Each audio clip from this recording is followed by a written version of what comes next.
Alors donc, Chronique des Barbaries, bah voilà, les émissions sont plus espacées bah, parce qu'il n'y a pas d'actualité, puis j'ai beaucoup de travail sur la, la réalisation, je dirais, de l'œuvre majeure qui me semble importante, qui est Accepter la négantropie, dont la première partie, un premier volet a été édité avec cette crise terminale du capitalisme, qui est un document qui y est joint, mais là je travaille sur le corps lui-même et ça me semble très important.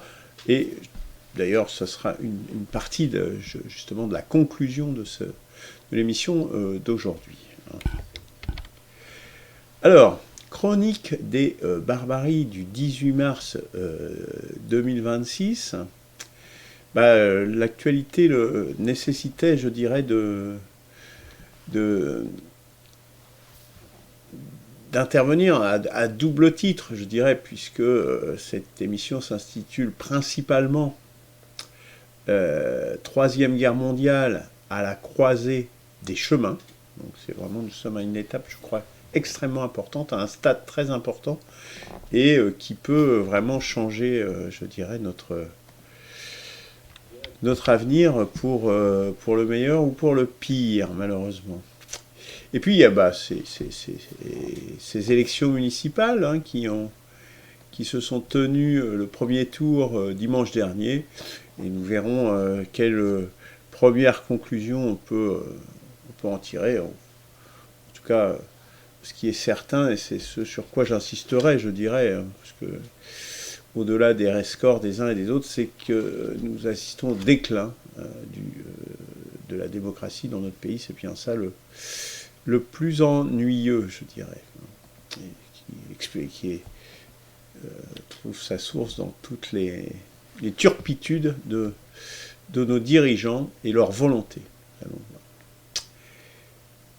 Pour commencer, donc tout d'abord, une maxime, cette fois-ci tirée toujours du même ouvrage, mais cette fois-ci, je dirais, pour citer un ingénieur et pédagogue suisse, Alfred Karrar, qui donc quelqu'un qui a vécu notamment au XIXe siècle, hein, qui nous disait la chose suivante justement sur les chemins et les choix et les risques. Le risque et la lutte forgent l'équipe, mais elle finit par se décourager et se désagréger si ses efforts ne sont pas couronnés de succès. Un chef digne de ce nom saura donc également, tout en lui faisant sentir le risque qu'elle court, montrer à son équipe les résultats obtenus, afin de lui prouver, par ces résultats mêmes, qu'elle est sur le bon chemin et qu'elle est capable de la victoire. Ce message me semble tout à fait approprié pour la résistance, je dirais, à cette décadence du capitalisme et qui nous touche de manière multiple. On le voit par la guerre qui est la chose la plus importante, mais la plus grave, je dirais, la plus barbare, car la plus barbare, mais également dans nos pays, avec la déséducation, toute cette barbarie qui monte. J'en parlerai justement dans l'ouvrage Accepter la négantropie. Hein.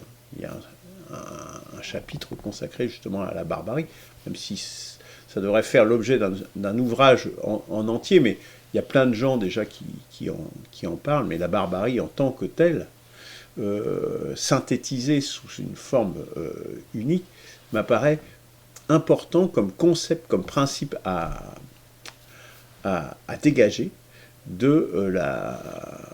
comme sous-tendant la décadence actuelle et la gravité de la situation dont nous allons parler notamment aujourd'hui. Et que vous trouvez déjà au moins en partie, en ébauche, dans cet ouvrage. Alors, donc la résistance se doit, donc on doit lui montrer les succès, mais ces succès, et nous allons voir, ils sont importants, il faut les montrer parce que sinon c'est le découragement qui gagne et la désagrégation, mais il faut aussi montrer les échecs et les limites dans lesquels nous sommes engagés. C'est vraiment le message principal, je dirais, en cette période justement de route qui peuvent prendre des tournures extrêmement graves, suivant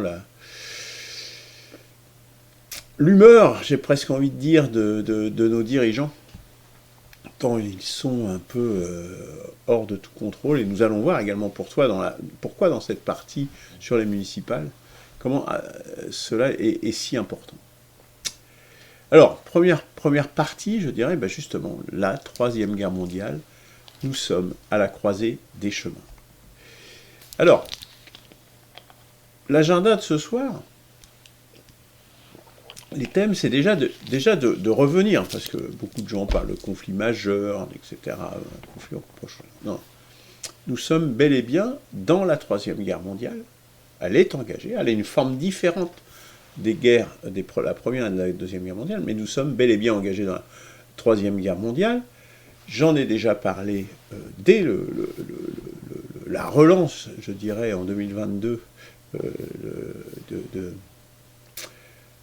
du conflit en Ukraine, qui en était le prélude. J'y reviendrai, je vais le démontrer ce soir. Après ça, je ferai un point de situation, notamment militaire, mais surtout, je dirais, politique, pour voir que tous, en définitive, sont en difficulté. Aussi bien l'hégémon que les acteurs du monde multipolaire. De manière différente, mais tous, nous sommes en difficulté. Et puis je poserai la question, la croisée des chemins, justement, avec 3 options possibles, stop, encore, ou escalade. Puis je terminerai, avant de terminer par quelques conseils, j'essaierai de tracer justement les leçons pour la résistance, pour tous les gens qui résistent à cette trajectoire, quelle qu'en soit la forme, parfois de façon très divergente, justement, très divergente, comment en sortir et quand par le haut. Voilà cet agenda pour cette première partie, Troisième Guerre mondiale, à la croisée des chemins. Donc, Troisième Guerre mondiale, laissons-nous voir pourquoi c'est la Troisième Guerre mondiale. C'est la Troisième Guerre mondiale parce que l'enjeu, c'est le monde, tout simplement, déjà, ça commence par ça. Et c'est le monde, 2 visions du monde totalement opposées qui s'opposent, soit l'hégémon américain, avant on avait eu l'hégémon britannique, c'est-à-dire ces puissances maritimes qui gouvernent le monde et qui imposent leur monnaie, leur façon de commercer, leurs lois, etc. Ou la mise en place d'un monde multipolaire.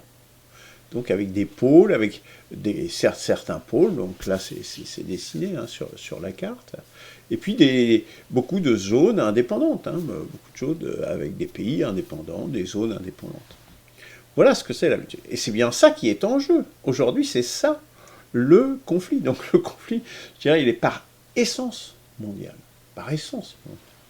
Plus que jamais, je dirais. Peut-être même plus encore que les guerres du passé pour la Première Guerre et la Deuxième Guerre mondiale. Comme je viens de le dire, l'Ukraine était un prélude à ça. Le prélude à ça, c'était de diviser durablement le continent européen, de séparer fondamentalement l'Europe de l'Ouest de la Russie, parce que si ce pôle se mettait en place, bien évidemment que sa concurrence et ça mettrait en péril l'empire nord-américain et son relais en Europe, principalement, c'est pas le seul, mais évidemment, c'est le Royaume-Uni, l'Angleterre. Donc, c'était bien ça. Donc, on voit bien qu'on est tout à fait là-dedans. Toutes ces histoires de Zelensky, de droit, de l'Ukraine, etc., tout ça, c'est du blabla. Même l'enjeu, si ces gens-là rêvaient avec Brzezinski, c'était même de dépecer la Russie pour la faire éclater et la diviser en multiples morceaux et s'accaparer les ressources de ce pays immense. Vous voyez, donc, vous voyez bien quel est l'enjeu. L'enjeu est effectivement complètement mondial. Il faut bien se rendre compte que là, aujourd'hui, c'est 50 États autour de l'OTAN, qui se battent contre la Russie. membres ou non de l'OTAN, mais qui se battent et qui sont opposés à la Russie, qui travaillent à la guerre contre la Russie. Donc on dit que la Russie a peut-être parfois des difficultés, c'est un peu comme pour les sanctions, effectivement, mais il faut voir face à quoi ils font face. 50 États. À rapprocher justement des chiffres du nombre de pays qui ont participé à la Deuxième Guerre mondiale. 61. Et lors de la Première Guerre mondiale, 38. Et 38, on est déjà inférieur à ce nombre de pays qui participaient à la guerre, rien que contre la Russie, rien que sur ce premier front. D'accord? Et donc 61, 50, ben, on est déjà quasiment dans le même ordre de grandeur. Mais si on rajoutait, et c'est ce que nous allons faire maintenant, si on ajoute ce qui se passe sur le deuxième front, le deuxième front s'ouvre, c'était ce dont je parlais dans ma chronique des barbaries du 11 octobre 2023. L'enjeu, c'était la fin de l'hégémon. À l'époque, c'était encore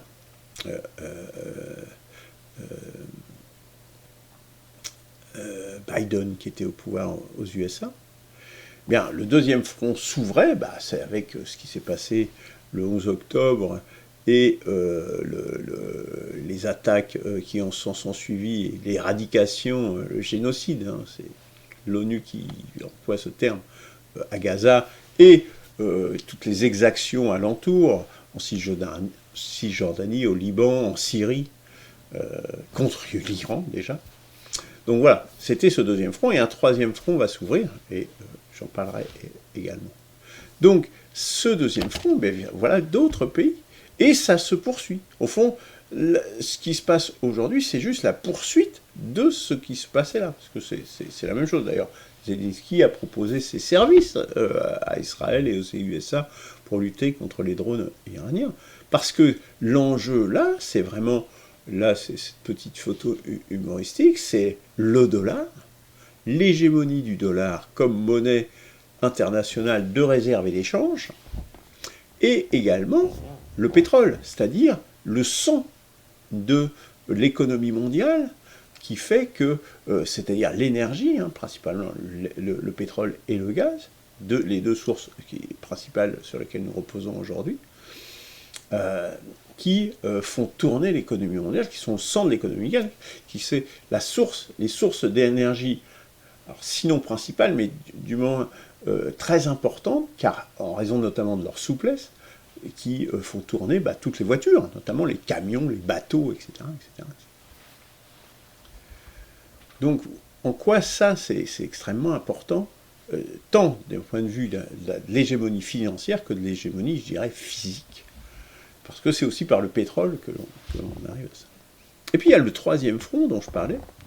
Ce sont, aujourd'hui, ce n'est pas un front qui est un front militaire, mais nous allons voir, nous sommes dans une guerre hybride. Le troisième front, c'est des attaques contre les libertés et la pénalisation des opinions et des expressions dissonantes qui remettent en cause le discours officiel. On attaque la France insoumise, mais on attaque aussi les identitaires, et on attaque d'une manière générale les résistants. Jacques Beau, notamment, ou Xavier Moreau, hein, voilà, qui sont interdits de comptes bancaires, etc. Il y a une autre personne qui est dans ce cas-là, dont le nom m'échappe à l'instant, et tout cela, qu'est-ce qu'on nous dit? Aurore Berger, qu'est-ce qu'elle nous dit là? Elle nous dit un antisémitisme systémique se protège. Systémique, c'est-à-dire qu'il y a le système. Ça voudrait dire que le système, il est antisémite. Je dirais que le système actuel, il est plutôt pro-sioniste. Hein, antisémite, pour moi, c'est un mauvais terme. Hein, c'est pas mais bon, bref. Mais parce que sémites, il n'y a pas que les juifs. Chez les sémites, tous les arabes sont des sémites aussi. Donc voilà, ça n'a pas de sens. Enfin bref, fin de cette petite parenthèse. Donc antisémite systémique. Mais non, c'est pas du tout ça. Il y a un sioniste systémique, justement, qui cherche à s'imposer et qui s'impose chaque jour un peu plus. Donc le front, il est ouvert. Il n'est pas ouvert sur le plan militaire, mais il est ouvert dans tous les autres champs, hein, de cette guerre hybride. À tel point, d'ailleurs, qu'elle veut faire passer son projet de loi très rapidement, là, au printemps, comme ils ont voulu faire passer également l'euthanasie, parce que ça, c'est des sujets qui les préoccupent, qui sont, pour eux, c'est très important, parce que c'est soit pour des raisons sécuritaires, on va dire, ou soit pour des raisons de gain d'argent, hein, avec l'euthanasie. Or que, par exemple, sur les déserts médicaux, bah, la ministre de la Santé, il y a des propositions de loi, d'ailleurs, qui sont faites à l'Assemblée nationale par des députés. Mais là, oh, bon, on verra, c'est pas urgent. Ça, par contre, les déserts médicaux, c'est pas important. Vous rendez compte les priorités de ces gens-là, quand même. Tout est dit. Quand on a dit ça, on a dit tout. Alors, Troisième Guerre mondiale, donc déjà sur le nombre, puisque, et j'y reviens, 70 pays, aujourd'hui, sont impliqués dans cette Troisième Guerre mondiale. C'est-à-dire qu'on est déjà au-delà de ce qui a eu lieu lors de la Seconde Guerre mondiale, de la Deuxième Guerre mondiale, c'est-à-dire avec 61 pays. On est déjà supérieur à 70 pays qui sont déjà impliqués dans le conflit actuel, sur 200 membres de l'ONU. Hein. Vous vous rendez compte de la situation. Parce qu'en définitive, comme je disais, nous sommes dans une configuration totalement différente, avec une guerre hybride, ce qu'on appelle la guerre hybride. Donc qui utilise la guerre de l'information, les cyberattaques, les armées, bien entendu, mais également la guerre économique, les sanctions, les forces irrégulières, les proxys avec des actes plus ou moins terroristes, des opérations spéciales, actes terroristes de nouveau, la diplomatie aussi, mais je dirais que la diplomatie, elle est plus utilisée comme cache-sexe pour pouvoir attaquer lors de négociations malgré tout, plutôt que de vraiment négocier les choses. D'ailleurs, cette guerre hybride, c'est différent d'une guerre totale, mais quelque part, ça tend vers une guerre totale. C'est-à-dire tous les aspects de la vie sont ouverts sur cette guerre totale. Alors, je ne sais pas, il y a plein de guerres dans l'histoire, la plupart des guerres. Les militaires s'affrontaient, si vous voulez. Il y avait des batailles, et puis le gagnant, mais ils ne cherchaient pas forcément à détruire les récoltes ou à faire ce genre de choses qui n'étaient pas en rapport avec la prise du pouvoir d'un territoire, par exemple. Non, là, tout est bon, tout est instrumentalisé dans la guerre. Donc c'est une guerre qui n'est pas totale, mais parce que la guerre totale, ça voudrait dire qu'il y a une mobilisation générale et tout ça, hein, mais ça y tend. On tend vraiment vers cette guerre hybride, ça tend vers la guerre totale, vers la guerre absolue, quoi. Vers la barbarie absolue. C'est-à-dire, c'est vraiment des choses tout à fait nouvelles. Enfin, quelque part, oui, c'est complètement nouveau. Par exemple, dans la Première Guerre mondiale, ils s'étaient mis d'accord. Il y a un film d'ailleurs là-dessus. Il y a des usines qui n'étaient pas bombardées parce qu'ils s'étaient mis d'accord entre les Allemands et les Français pour ne pas bombarder un certain nombre de ressources industrielles et tout ça. Vous voyez, on n'est plus du tout là, non. Tout est à volo. Et c'est d'ailleurs ce qui se passe aujourd'hui, puisque là, ils ont attaqué les infrastructures gazières iraniennes. C'est un casus belli pour l'Iran qui dit, bah, du coup, si vous détruisez nos infrastructures gazières, ben, nous aussi on va détruire toutes les infrastructures gazières de la région, puisque si nous on ne peut pas commercer et qu'on ne peut pas vendre notre énergie, ben, vous non plus, vous ne pourrez pas le faire. C'est ça tout le sens du blocage du détroit d'Ormuz.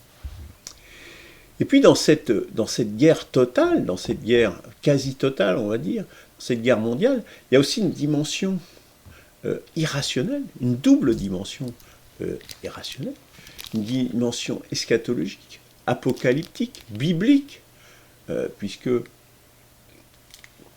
tant les protestants intégristes que les sionistes intégristes visent au grand Israël, veulent le retour du Messie et ce genre de choses. Hein. C'est très exactement ce qu'ils disent, c'est leur parole. Hein. Vous trouverez ça en lien sur le site de 1P6R, sur la page dédiée à cette émission.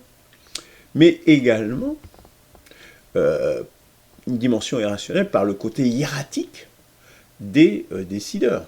Tant Netanyahou, Trump, c'est presque évident, même s'il y a quand même une méthode derrière Trump. Bon, un jour peut-être j'en parlerai. Mais c'est pas une méthode au sens traditionnel du terme, ça c'est clair. Mais un mec comme une personne, enfin oui, un mec comme Macron, c'était le mot qui m'est venu, mais dans le fond, il est approprié. Enfin, c'est un type qui est délirant, quoi. Enfin, qui n'a absolument pas les capacités pour être un chef d'État. Pas du tout les capacités pour être un chef d'État. Et qui a des comportements lui-même totalement hiératiques. Donc voilà les gens qui nous gouvernent aujourd'hui. Heureusement, de l'autre côté, les gens sont plus sérieux. Heureusement. Jusqu'à quand? Alors, point de situation. Le point des situations. Convenons-en, je dirais, nous allons voir ça. Beaucoup sont dans une impasse. L'Ukraine, par exemple, est sur le reculoir. Pour l'instant, ils tiennent, mais jusqu'à quand?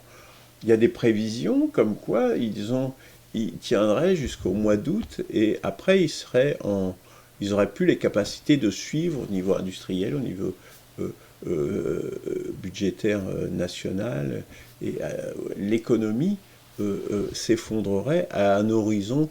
Bon, Jacques Sapir a donné une interview dans ce sens, j'ai entendu un autre son de cloche qui disait un peu la même chose. Bon, peut-être. En tout cas, de toute façon, ils sont dans une impasse. Quelle est leur perspective? Ils avaient fait une contre-offensive à un moment donné, et puis une autre contre-offensive qui a échoué également. Mais c'est quoi leur perspective, au fond? Il n'y en a pas, il n'y en a plus. Donc, ils sont aussi dans une situation d'impasse malgré tout. Outre cette perspective que je viens d'évoquer, d'un effondrement systémique. Mais d'un autre côté, la Russie, bon, certes, elle est dans l'usure de l'adversaire, mais elle aussi, elle s'use. Hein. On l'a vu avec une économie qui était quand même en ralentissement sensible de sa croissance en 2025. Et puis, quelque part, quelles sont les perspectives? Quelles sont... Alors, on voit, les buts stratégiques sont affichés, mais est-ce que ces perspectives, est-ce que dans l'état actuel des choses, est-ce que ces perspectives sont atteignables? Et à quel coût? Et puis, ça fait mal aussi. Il y a quand même beaucoup d'infrastructures qui sont détruites en Russie, il ne faut pas croire. Hein. Et même le tourisme est affecté sur la mer Noire et tout ça avec les bombardements. Donc les perspectives de la Russie, s'il reste comme ça, je dirais, sauf si l'Ukraine s'effondre, il faut compter que l'autre s'effondre, ça va prendre des siècles pour arriver à sortir de ce guêpier. Donc les perspectives, elles sont pas si évidentes que ça. Sur l'autre front, l'Iran, moi je dirais quid des stocks d'armes et de la production d'armes. Ont-ils la capacité, ils n'ont fatalement pas des stocks illimités d'armes, par définition. Et la question, c'est justement, s'ils ne produisent pas de nouvelles armes, et ça sont quand même extrêmement difficiles vu les attaques qui ont été menées jusqu'ici sur beaucoup d'infrastructures, qu'ils soient en capacité de produire. Ils ont un pays qui est très grand, mais ils n'ont plus de défense aérienne, et donc ils peuvent se faire bousiller toute leur fabrique ou leur infrastructure énergétique et de communication qui leur permettrait justement de réalimenter leurs stocks. Donc, quid de ces stocks et de la production d'armes? Sans compter, en plus de ça, des dégâts considérables un peu partout, je dirais, hein, dans le pays, des ponts détruits, plein d'infrastructures, des morts, des immeubles d'habitation, des hôpitaux, des écoles, etc. Des dégâts quand même tout à fait considérables, parce que bon, vous savez comment sont les Américains, hein, c'est vraiment des barbares, et puis les Israéliens font de même, hein, ils sont dans la même, on rase tout, on tue tout, voilà, c'est leur politique, les barbares absolus, quoi. Donc des dégâts considérables. Est-ce que c'est une situation qui est durable? Bon, ça, point d'interrogation, je dirais, hein, mais ça me semble... Quand on le pose comme ça, on se dit on a quand même quelques doutes. Et puis les USA et Israël, I-étoile, ils sont dans des impasses guerrières, parce que au fond, stratégiquement, est-ce qu'ils peuvent gagner? C'est ça la question.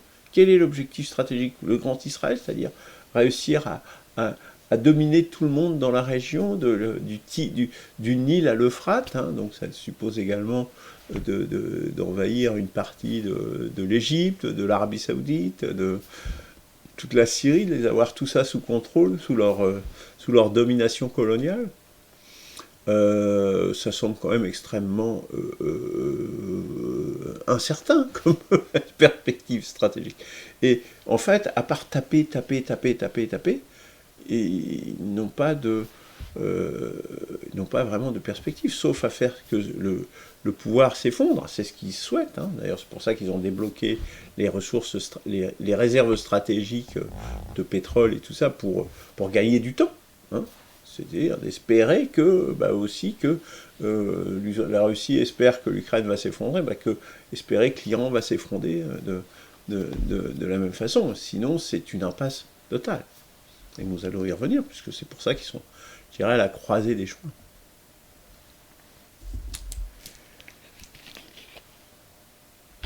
Et puis la situation ne concerne pas, que je dirais, que ces acteurs de premier plan, mais il y a également quand même dans la situation, il y a une crise économique mondiale qui se profile en raison d'une crise énergétique. Voilà, ça c'est l'évolution du prix du pétrole, hein, du pétrole brut, donc qui est passé aux alentours, on était dans les 63 $, hein, dans ces eaux-là. Là, on est à 100, là, si je vois bien, 106. Et donc ça avait rebaissé un petit peu, mais quand ils ont débloqué les réserves stratégiques, mais là, le prix remonte de nouveau, en raison de... Et ce qui profite d'ailleurs à la Russie, hein, à l'Inde, y compris à la Chine, de manière indirecte d'ailleurs, qui est aussi un producteur d'énergie, mais d'énergie d'autres natures, nucléaire, éolien, etc. Et qui a déjà électrifié une grande partie de ses infrastructures, et notamment les automobiles. Donc on a quand même une crise énergétique mondiale qui est là, devant nous, avec un doublement quasiment du prix du pétrole. Le gaz, je ne l'évoque pas, mais avec ce qui est en train de se passer aujourd'hui, s'il y a destruction totale des infrastructures, ça va être considérable, sachant que pour l'instant, la mer Rouge n'est pas encore touchée. Hein. C'est-à-dire qu'on est sur le flanc est de la péninsule arabique qui est en guerre, mais pas le flanc ouest. Mais ça pourrait venir avec le Yémen et ce qu'on appelle les Houthis. Autre point de situation, les monarchies arabes, Arabie Saoudite, Oman, etc., tous ces Émirats, et la Jordanie d'ailleurs, sont ballottées, puisque en définitive, on voit bien que la priorité des USA, c'est pas forcément de défendre leur territoire, y compris au travers de leur base, et en premier lieu au travers de leur base, mais surtout de défendre Israël et de promouvoir le Grand Israël. Donc en fait, ils se retrouvent complètement ballottés, pris comme un chien dans un jeu de quilles. Et là, on voit bien avec les difficultés, notamment là, on voit un radar THAAD. Donc, je crois que c'est plus d'1 milliard, hein, cet engin-là, ça coûte plus d'1 milliard. L'Iran en a détruit plusieurs. D'ailleurs, à tel point qu'ils sont obligés d'aller chercher des systèmes équivalents, de déshabiller la Corée du Sud pour rhabiller la péninsule arabique. Donc, ce qui fait que l'Union européenne, la Corée du Sud, le Japon, eux, ils sont perdus en définitive, entre revanche et soumission, et on voit bien que de nouveau, là, ils déshabillent en définitive le Paul pour habiller Jacques, et simplement pour défendre leur priorité qui est Israël. On ne sait pas si c'est le chien ou la queue, moi je dirais que c'est le chien et la queue, c'est la même chose, hein. Ça va ensemble. Hein. On appelle Israël ce 51e État des États-Unis, c'est pas pour rien. Une collusion très importante. J'en parle également là-dedans, d'ailleurs, à la fin du livre. Et puis il y a d'autres pays également, l'Inde, la Turquie, l'Égypte, qui jouent un petit peu sur tous les tableaux, mais permettez-moi l'expression encore, parce que c'est vraiment la plus imagée, ils ont vraiment le cul entre deux chaises et qui se retrouvent en définitive totalement euh, à avoir des intérêts extrêmement contradictoires là-dedans, et c'est pas à savoir de quel côté ils vont tomber. Donc ça sera ces pays-là d'ailleurs qui sera intéressant d'observer à terme, puisque ce sera eux qui, dans le sens dans lequel ils basculeront, je dirais, euh, nous enseigneront sur le résultat de cette crise, de cette guerre. Donc tous sont en difficulté, on le voit bien, tous sont en difficulté. Trump en est même à appeler à l'aide pour pouvoir monter une coalition, c'était une des options, c'était de monter une coalition pour aller envahir une partie de l'Iran et contrôler le détroit d'Ormuz, appeler les Européens et même la Chine à participer. L'Iran est évidemment en difficulté, puisque avec les destructions, puis la légitimité également qui se trouve quand même atteinte, même s'il y a un resserrement autour du pouvoir, généralement quand un pays est agressé, les conséquences sont quand même très importantes sur les infrastructures, sur les conditions de vie. Si l'eau, par exemple, l'accès à l'eau est remis en cause, ça va impacter énormément. Là, le HCR, le Haut Comité aux réfugiés de l'ONU, parle de 3,2 millions de déplacés à l'intérieur de l'Iran, après justement ces 3 semaines de bombardement. 3,2 millions de déplacés dans le pays, vous vous rendez compte, c'est énorme, en 3 semaines. Donc voilà, c'est quand même une... pourquoi aussi, la Russie qui patine, et puis la Chine aussi, parce que pour la Chine, l'Iran, c'est extrêmement important. Parce que historiquement, c'est les routes de la soie. Historiquement, ça passe par l'Iran. C'est l'Iran qui faisait l'intermédiaire, justement, entre la partie occidentale du continent eurasiatique et sa partie orientale, justement. L'Iran était au milieu, la Perse était au milieu, et c'est ce qui faisait le lien des routes de la soie. Donc, il y a le pétrole, bien évidemment, mais je dirais, c'est extrêmement stratégique, je dirais. Je ne sais pas si vous connaissez ces théories géopolitiques du Earthland, Rimland et des puissances maritimes, mais justement, si on contrôle les marges, eh bien on contrôle les continents. Et donc l'Iran, là, non, est tout à fait important à contrôler pour les puissances maritimes, et donc, à contrario, pour la Chine, si l'Iran tombait, ça serait vraiment très dommageable pour le pays d'un point de vue géopolitique. Et donc, est-ce qu'ils peuvent se permettre cela? J'ai des doutes. Donc, est-ce qu'ils laisseraient faire cela? Point d'interrogation.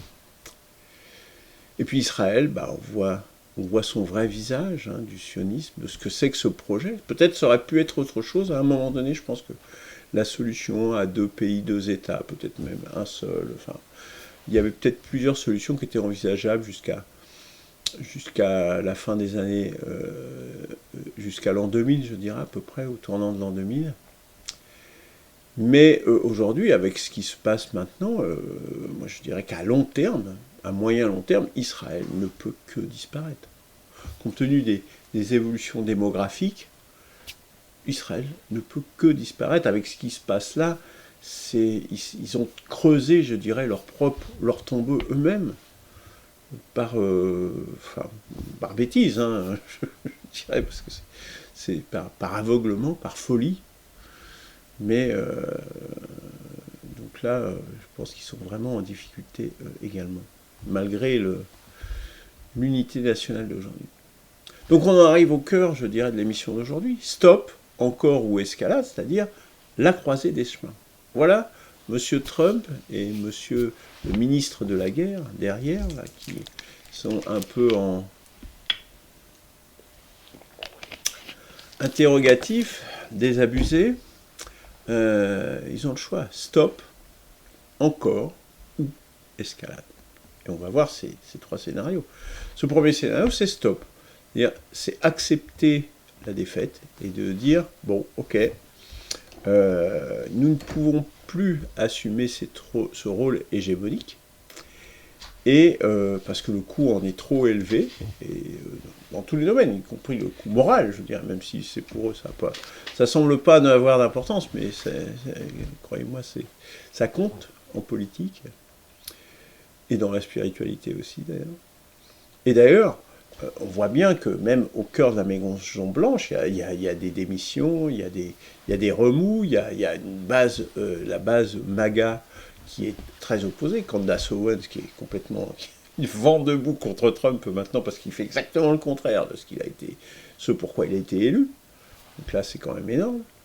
Et puis, ce qu'on remarquera, c'est quand même, là c'est une émission là, sur American, Is Iran War Hurting Trump-Vance Ties? Est-ce que la guerre contre l'Iran heurte les liens entre Trump et Vance? Parce que Vance, contrairement à la majorité des Américains, des WASP, hein, des protestants, sont des protestants, voire éventuellement des évangélistes, donc un peu extrémistes.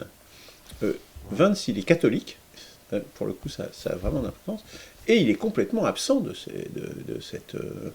toute cette séquence, hein. On ne le voit plus, hein. Il est plus de son, plus d'image. Je pense qu'il est extrêmement opposé en fait à ce qui est en train de se passer actuellement. Et donc, voilà où on en est, c'est quand même le vice-président, c'est quand même pas n'importe qui. Donc là, il ne dit rien, mais je pense que lui, il est clairement pour faire stop à cette fuite en avant, sachant que notamment les chrétiens au Liban ou en Israël ou en Palestine, ils sont opprimés par l'État israélien, par l'État hébreu. Donc voilà où on en est quand même de cette première option.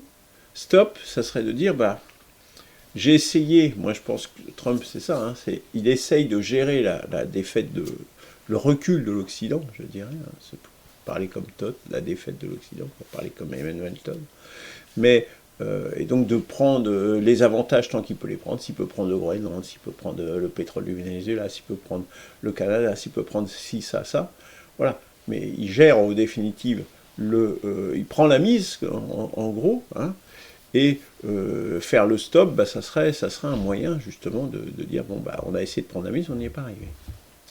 Donc ça serait la première option. Après, il vous charge à lui de trouver les moyens d'habiller ça en victoire, vous savez, la communication, les Américains, ils sont très forts là-dedans, donc ça, je ne m'inquiète pas là-dessus. Après, il y a le encore. Le encore, ça veut dire on continue. On continue comme c'est maintenant, éventuellement avec des choses supplémentaires, mais comme là, ce qu'ils viennent de faire en attaquant les infrastructures gazières, et certainement peut-être en tentant d'envahir l'île de Karg, hein, peut-être une opération terrestre amphibie sur cette île, avec des commandos, des choses comme ça.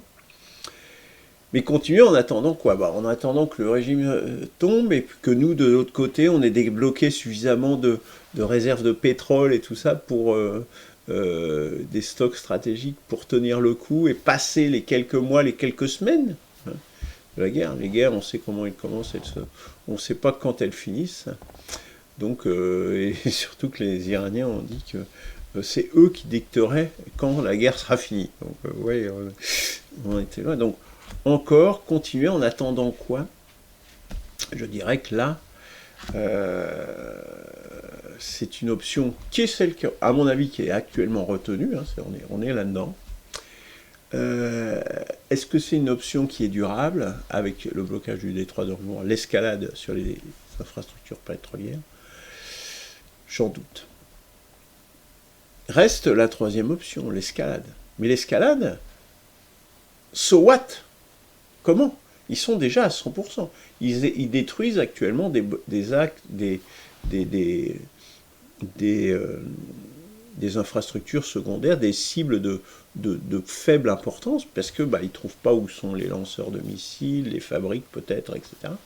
Donc du coup, Ils sont déjà à 100%, ils ont mobilisé des porte-avions, etc., d'ailleurs qui sont en panne, les deux sont plus ou moins en panne, ceux qui sont sur place, hein, la fuite en avant technologique, on voit où ça amène, et en plus avec des équipages qui sont fatigués puisqu'ils sont en mer depuis des mois et des mois. Donc ils sont déjà à 100%. Ils sont déjà à 100%. Ils n'ont pas d'autres choses. Donc comment escalader? Qu'est-ce que ça peut être escalader? Et la guerre hybride, elle est à fond, les conflits, les sanctions, tous ces trucs-là sont déjà à fond. Bien, la seule option, c'est l'usage de l'arme atomique, des armes atomiques. Parce que l'objectif des Iraniens, il est clair, Gérard Chevrier l'a expliqué dans son émission du 12 mars, je vous invite à la visionner, les Iraniens, l'objectif stratégique, parce que tout découle de ça, et les BRICS, derrière pour la dédollarisation, c'est également très important, les Iraniens vont se battre jusqu'au départ des bases américaines du Moyen-Orient. Pas tellement Israël qui leur pose problème, c'est des bases américaines au Moyen-Orient. Il faut que les USA quittent le Moyen-Orient, que les bases américaines n'existent plus au Moyen-Orient. C'est ça, en fait, c'est des bases impérialistes, hein, quand même. Hein. Les occupations militaires, au fond, de ces pays, en réalité, avec des monarchies plus ou moins fantoches au pouvoir, puisqu'on peut les balloter comme on vient de le voir là. Donc c'est ça qui est l'enjeu, avec tout l'enjeu du pétrole et du dollar derrière. Hein. C'est ça l'objectif stratégique. Arriveront-ils ça, voilà. Mais on peut supposer que les BRICS, au moins en partie, hein, sont très intéressés, évidemment, par cette perspective et cette guerre, dont l'Iran est la pointe avancée, sera dans l'intérêt de la Chine, un autre intérêt, et évidemment, de la Russie, et potentiellement de l'Inde aussi, quand même. Hein. Et d'autres, comme le Brésil, d'autres membres des BRICS, évidemment. Arme atomique, c'est un scénario, d'ailleurs, que Gérard Chevrier avait énoncé, donc pareil sur son site, vous retrouverez sa vidéo, elle date de quelques mois, sur comment ça pourrait se passer. Comment il ferait pour faire du chantage à l'Iran, en faisant une première frappe atomique, tuant des centaines de milliers de personnes, sinon des millions de personnes, en disant si vous cédez pas, eh bien on continue. Voilà en définitive quel pourrait être le plan derrière tout ça, derrière cette guerre qui sinon a peu de sens, puisque celle du 12 jours, on voyait bien qu'on était dans une situation assez similaire au bout de 12 jours en juin 2025. On a reproduit simplement, on est à peu près dans la même situation là, un petit peu plus loin, on a poussé plus loin les bouchons, je dirais beaucoup plus loin même, mais au fond pour un résultat de pâte, hein, pour l'instant tout du moins, qui n'est pas favorable ni à l'un ni à l'autre. Et donc du coup, on se dit que la seule option, et peut-être que c'était ça le plan, s'il y avait un plan, c'est d'aller jusque-là. Nous verrons bien. Mais en tout cas, voici la croisée des chemins, mes braves gens qui écoutaient cette émission. Bien voilà, nous en sommes aujourd'hui, je dirais simplement, factuellement, enfin, c'est un raisonnement, je dirais, malheureusement, que tout le monde peut faire assez aisément. Pour le peu d'être réaliste et de voir les choses telles qu'elles sont. Alors pour ce qui nous concerne justement, comment sortir par le haut, et quand et comment, de toutes ces difficultés. Puisque je vous invite à visionner notamment cette chronique de Bruno Drewski qui a été reçue, c'est une interview, chronique de l'Armageddon. Armageddon, donc c'est la destruction totale hein, de l'humanité. Hein. L'axe de la résistance, un genou à terre. Donc voilà, avec Bruno aussi. Donc voilà, j'en ai parlé dans une émission également précédente. Sans la quatrième voie, la résistance va de déconvenue en échec. La guerre quand même qu'il y a là, c'est quand même une déconvenue. Hein, si on peut éviter la guerre, c'est aujourd'hui.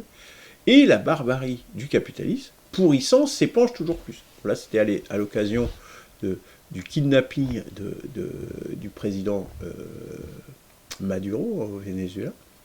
Mais voilà la situation. C'est-à-dire, la résistance résiste, et il ne faut pas croire pourtant qu'elle est dans une si bonne situation que cela. Et pour une raison importante, c'est que justement, il lui manque une perspective, il lui manque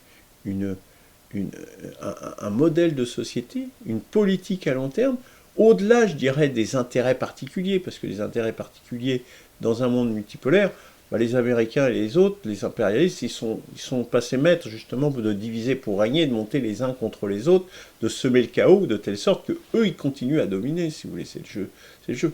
Donc si vous n'avez pas quelque chose de plus fort que les intérêts qui vous unit, l'idéologie, la spiritualité, ce genre de choses, eh bien vous aurez du mal à résister. Et surtout, vous ne mettrez pas vous n'aurez pas peu d'alliés, ou difficilement des alliés, dans le camp adverse. Donc ça, c'est vraiment fondamental. Et je dirais, je ne suis pas le seul à le dire, puisque Catherine Bechet-Bolosco l'a déjà mis sur son blog il y a déjà quelques temps. Je vous invite à aller voir son blog également. Mais Alexandre Douguine, c'est également ce qu'il dit. Et notamment, lui, en particulier pour ce qui concerne l'Ukraine, il y a un article très récent où il dit, à mon avis, il est temps de changer d'attitude envers l'Ukraine. Alors, dans cet article, dont vous trouverez le lien sur la page dédiée à cette émission sur le site de Impécissère, l'ennemi est plus fort que nous ne pensions. Oui, tout l'Occident collectif est derrière l'Ukraine. Donc, effectivement, du coup, c'est pas la Russie contre l'Ukraine toute seule, c'est l'Ukraine contre tout l'OTAN, en définitive. Et nous passons progressivement à une position défensive. En fait, lui va plus loin que moi, c'est-à-dire qu'il dit, passe progressivement, en définitive, les lignes se figent, quasiment se figent, et lui, il dit carrément, nous passons progressivement à une position défensive. Et il dit donc, il n'y a qu'une seule issue. Réforme fondamentale en Russie même. Nous devons changer nous-mêmes. Nous n'avons tout simplement pas d'autre choix. Nous avons besoin d'une nouvelle stratégie et d'un renforcement drastique des capacités de force, y compris spirituelles. Ce qui fait tenir l'Iran, c'est la spiritualité. Faut bien alors la religion, en l'occurrence, plus que la spiritualité. La spiritualité, c'est supérieur à la religion encore. Mais voilà, c'est cette force, ce ciment, qui est, outre le ciment de la nation, mais c'est aussi un ciment extrêmement important et qui permet de tenir. Et ça, je dirais, c'est vraiment ce front idéologique qui est fondamental et ce sur lequel, moi je pense, c'est vraiment la chose prioritaire qui permettra à la résistance de sortir durablement et à moindre coût le plus faible possible de cette situation d'affrontement. Et je dirais, comment, le moyen pour y parvenir, il faut que les dirigeants de la résistance doivent comprendre cela. C'est-à-dire qu'il faut qu'ils cessent de rester les deux pieds dans le même sabot, mais de se dire, les idéologies que l'on a, tant le communisme tel que dans la forme très spéciale que l'on a de cette idéologie en Chine, avec un mélange de capitalisme, enfin c'est pas très clair, quand même. Moi, je veux dire, ce qui se passe en Russie, donc avec un régime quand même relativement autoritaire, mais également un semi-capitalisme également, mais qui n'est pas tout à fait un modèle non plus, et puis l'Iran, qui est un peu différent encore. Voilà. Les dirigeants doivent prendre conscience de cela, se dire, il faut qu'on ait quelque chose, une idéologie qui nous rassemble, qui nous converge, au-delà des intérêts, parce que, comme je le répète, le monde multipolaire, c'est avant tout, chacun défend ses intérêts, et du coup, et puis si on peut faire du commerce, c'est bien, voilà. Mais c'est pas... les intérêts, c'est pas ce qui va vous transcender. Et donc, pour parvenir à ça, les résistants doivent pousser dans cette direction. Pour l'instant, ils sont complètement déconnectés par rapport à ça. Ils restent sur un rejet quasiment des idéologies, d'ailleurs, de l'idéologie, du travail idéologique, en disant, par exemple en France, c'est il faut la démocratie, il faut une assemblée constituante, etc. Peut-être, mais ça ne nous empêche pas d'y réfléchir dès maintenant. et de voir dans quelle direction il faudra aller. Alors pour l'instant, bien, nous sommes bien seuls à travailler sur ce genre de nouvelles voies, de quatrième voie, justement. Parce que ce qu'il faut, c'est parler de spiritualité, c'est vraiment un réarmement civilisationnel. Alors, dans nos pays, effectivement, ça semble très hasardeux, mais sait-on jamais. Hein, c'est là où on se l'attend le moins que les choses se produisent. Mais c'est vraiment un réarmement civilisationnel dont nous avons besoin, donc dans tous les champs idéologiques, spirituels, sentimentaux également. Et le politique, je dirais, il suivra. Il suivra. Mais il faut d'abord qu'on ait ce ciment. C'est ça la quatrième voie. C'est tout le sens de la quatrième voie. C'est pour ça que je crois que c'est vraiment la chose la plus importante. C'est pour ça que je fais moins d'émissions et tout ça, parce qu'il y en a, hein, j'aurais des choses à dire. Mais ce travail sur le plan idéologique me semble beaucoup plus important, et sur ces autres dimensions me semble beaucoup plus importante, parce que ça permet également quelque chose de très important. Ce qui a fait gagner la guerre du Vietnam, notamment, c'est de mettre le feu dans le camp, dans la tête de l'adversaire.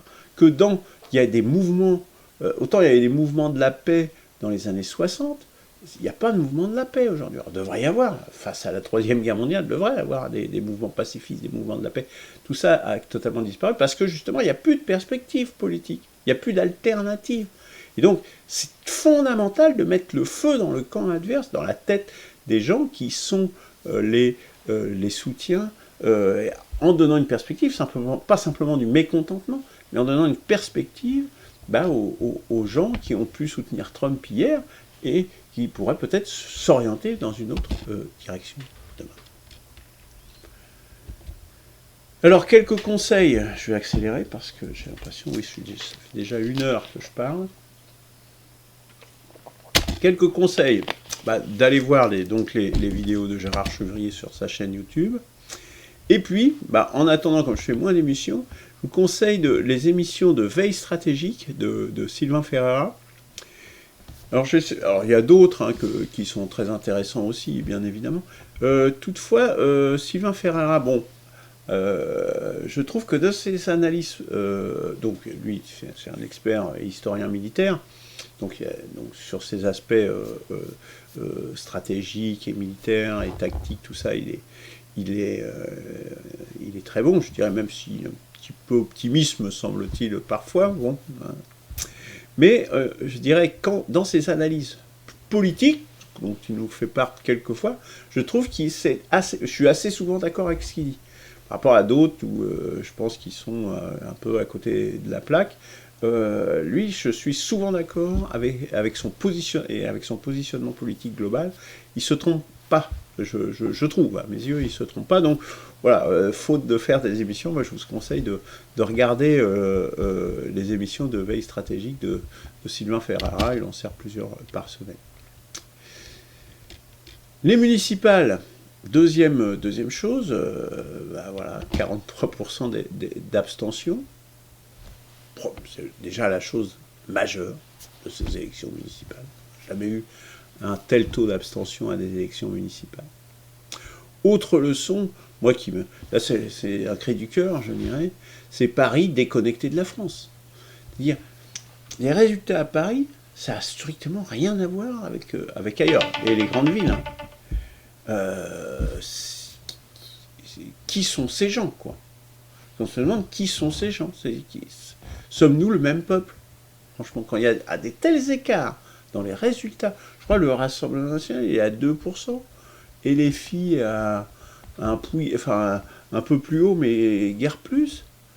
Enfin, on croit rêver, quoi. Et le PS qui est triomphant, etc. Enfin, à l'eau, quoi, comme dirait l'autre, je dirais. Qui sont ces gens? Vraiment, c'est des gens qui sont complètement en dehors du reste du pays. C'est les gens des métropoles. Et puis, alors, autre leçon très importante, c'est dans les petites communes, eh bien, il y a eu une réforme fondamentale, et c'est pour ça que vraiment il y a un déclin démocratique également. Déclin démocratique aussi, parce que si on n'est plus le même peuple, si on n'est pas le même peuple, ça veut dire qu'on peut pas, si on fait plus peuple, on ne peut plus faire nation non plus. Hein. Parce que la base de la nation, c'est quand même le peuple. Hein. Le projet politique du peuple d'un peuple, c'est une nation, justement. Si nous ne sommes plus du même peuple, c'est vraiment un problème de séparatisme qu'il faut se poser.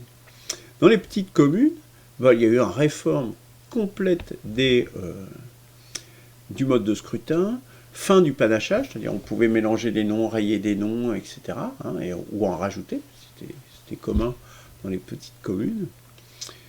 Or, on est passé à donc, interdiction du panachage, liste obligatoire, c'est-à-dire il faut créer des listes et des listes. Avant, on pouvait faire des listes partielles, liste complète obligatoire, et en plus, avec la parité entre les sexes.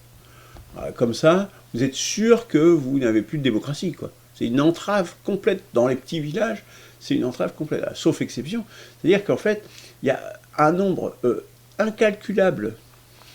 Enfin, si, il a été calculé, je crois que c'est dans les 20 000, enfin, c'est gigantesque.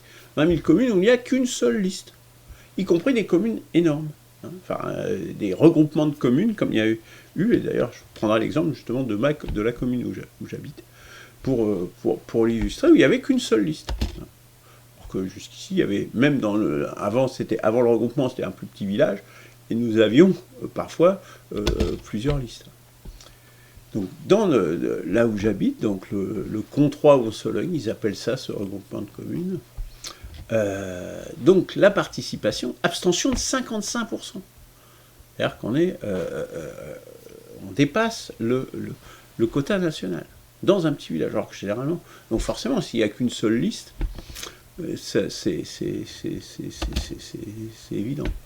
Et dans les votants, 23%, un quart de vote blanc ou nul. Vous vous rendez compte? C'est-à-dire sur les 2300 votants, 2314 votants, il y a 531 votes blancs ou nuls. C'est-à-dire des gens qui ont rayé, enfin, pour tout vous dire, ça a été mon cas, parce que quand vous n'avez qu'une liste, de toute façon, qu'est-ce que vous pouvez rien faire. Il suffit d'une voix pour que la liste soit élue. Oui, et là, la personne qui a été élue, bah, elle a que 1700 et quelques voix, vous voyez, sur quand même 5120 inscrits, donc 55% d'abstention, vous vous rendez compte? C'est énorme, énorme. Voilà le résultat, voilà le déclin démocratique. Surtout que c'est des communes, c'était la vie démocratique, justement, la vie des municipalités, c'était important dans les campagnes. Surtout, ça ne coûte rien. Tous les gens qui sont là-dedans, à part le maire qui touche une petite indemnité, et tous les gens travaillaient et participaient à la vie de la société de façon bénévole. Voilà, on détruit, c'est une volonté de détruire la démocratie qui est à l'œuvre. Et d'ailleurs, je vous recommande une vidéo également de Asselineau, je ne me rappelle plus de son prénom, excusez-moi. Voilà, la stratégie vicieuse pour supprimer en douce petites communes et démocratie. Elle est excellente, sa vidéo, vous voyez, elle fait moins d'une demi-heure.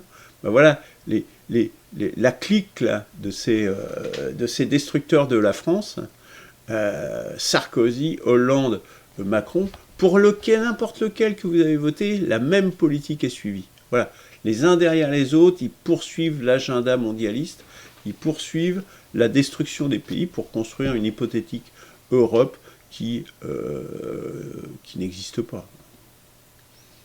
Et surtout pas de la façon dont ils sont en train de le faire.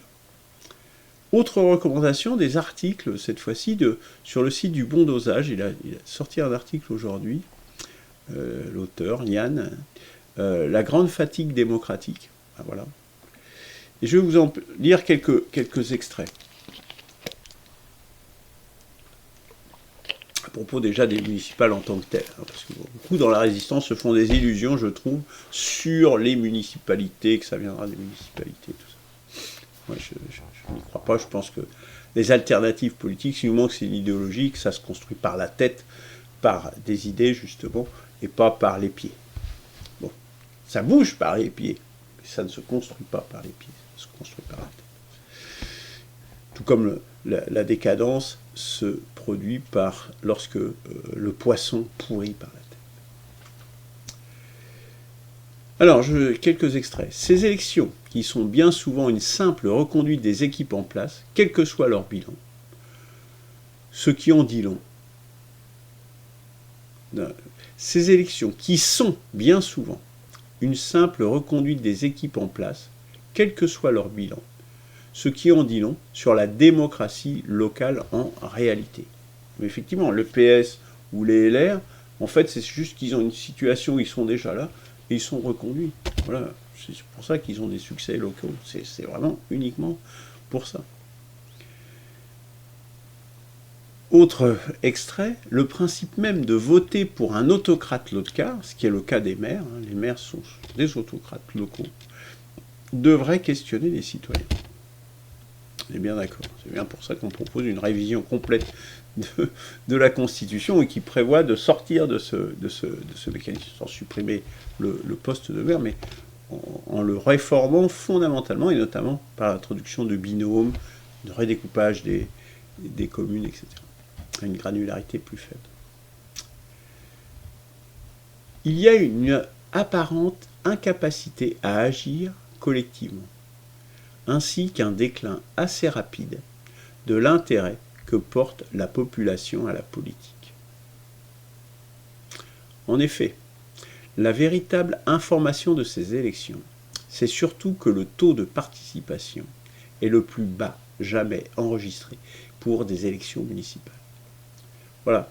Et on est bien là dans la décivilisation, dans la perte de liens collectifs, dans l'individualisme, justement, le perte d'intérêt et la perte de capacité de se réunir collectivement. C'est bien pour ça qu'on n'arrive pas à structurer non plus de résistance véritable. Toutes les alternatives, que ce soit LFI ou le RN, ils font la même politique que Macron. À peu de choses près, ils vont changer 2-3 bricoles, mais globalement, ça sera la même. On voit bien déjà avec les 3 clowns que nous présentait Asselineau dans sa vignette de vidéo, parce que de toute façon, ils ne vont pas oser désobéir à ceux qui leur donnent des ordres, notamment ceux qui sont installés à Bruxelles. Donc, tout simplement.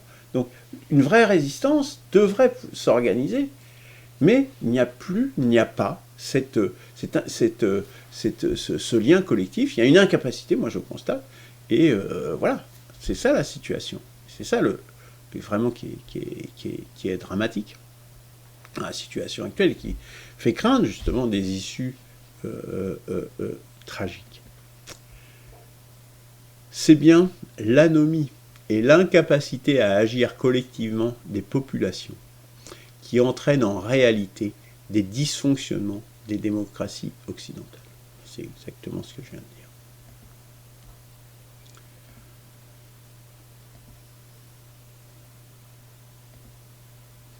On ne peut pas faire fonctionner une démocratie avec une population individualiste.